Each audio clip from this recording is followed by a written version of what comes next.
Lori here with another recipe. Now, I've made you baked spaghetti. I've made you lasagna in a bread bowl.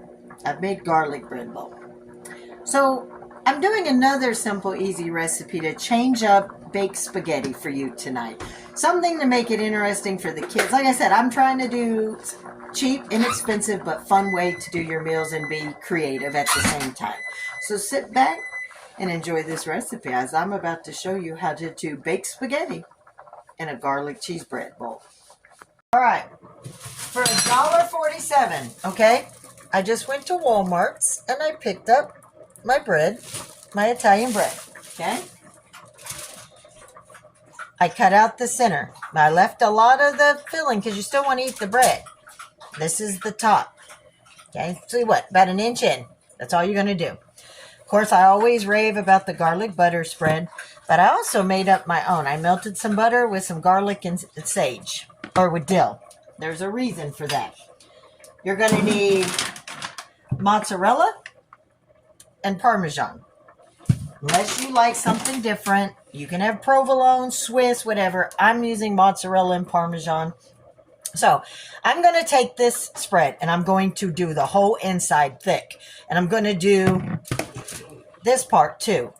The sides and the top part, not the outside. And I'll show you why as soon as I get this done. But what you're going to do is you're just going to start smearing this.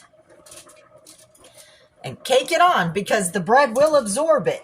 So you want to make it, especially when you've got the pasta inside.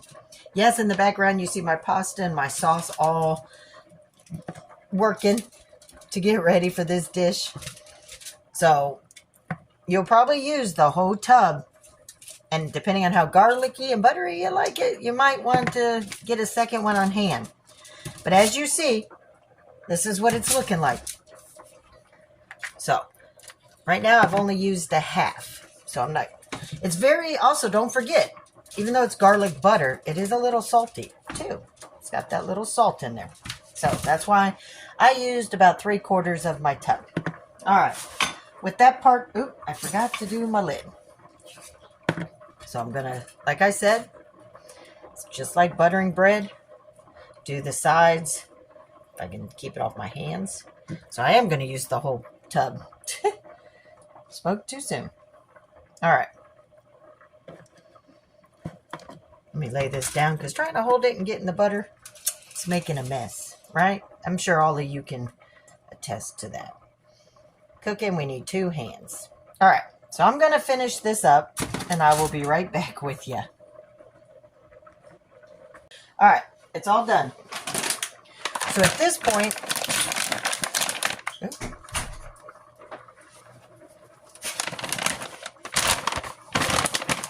I'm going to take my mozzarella and I'm going to line the bread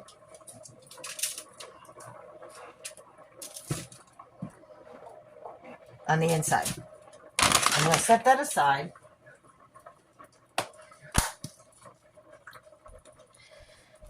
All right.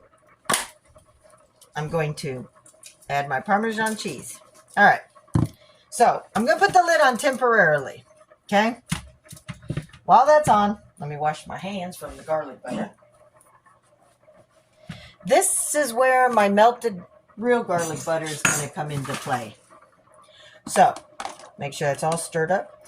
I'm going to coat the whole, let it just drip all down the sides. Jackson was helping me in the kitchen the other day and took my brush. So I'm going to have to just soup it in. Let me do it this way. Turn it on its side. And I'm just going to gently let it do its magic down each sides. And then I'm going to do the tips or the end caps because you want all of it. And it's a messy dish. That's where all the best dishes are messy, right? All right. I'm going to turn my oven on to 350.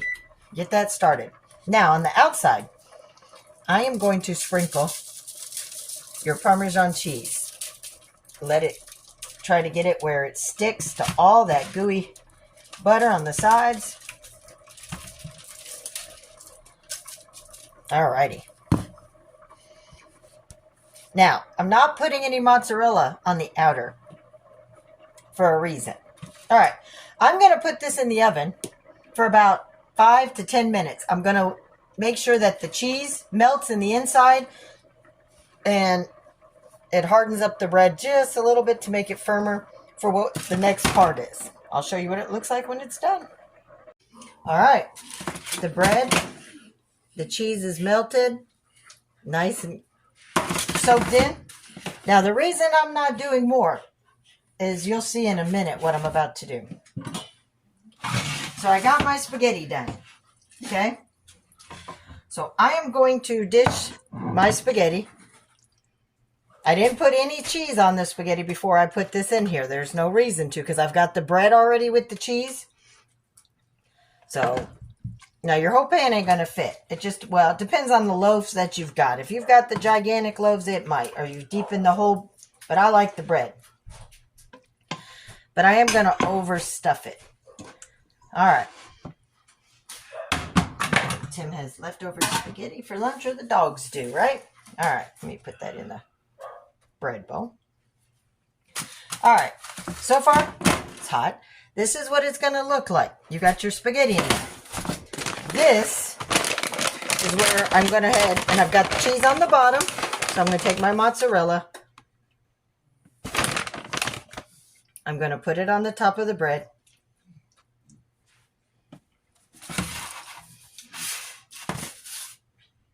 You don't need it heavy because it's all in the bread. You're going to add your Parmesan or whatever other cheese you want. You can even do ricotta or chunks of mozzarella. Now at this point, I am going to add more sauce because you want it to flow out. Because putting anything in bread, it will dry it out.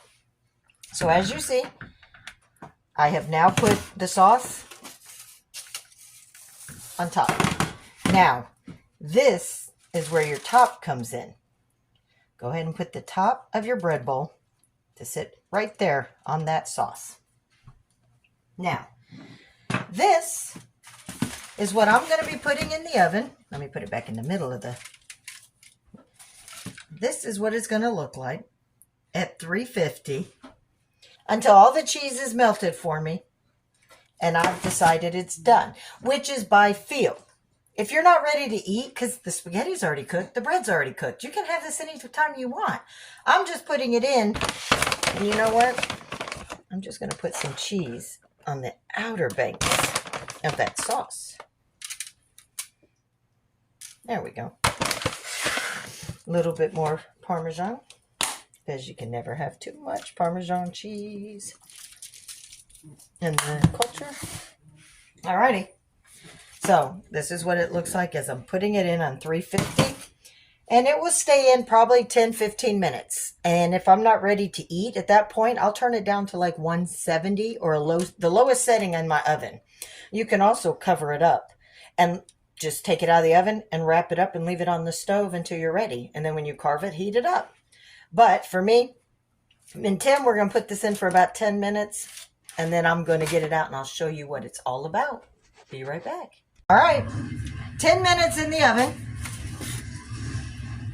This is what it looks like when it's done.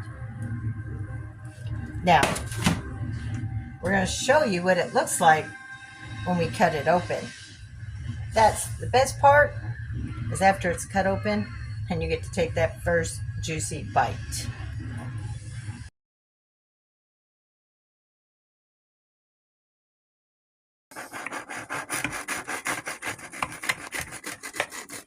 Hear the crisp sound of that bread.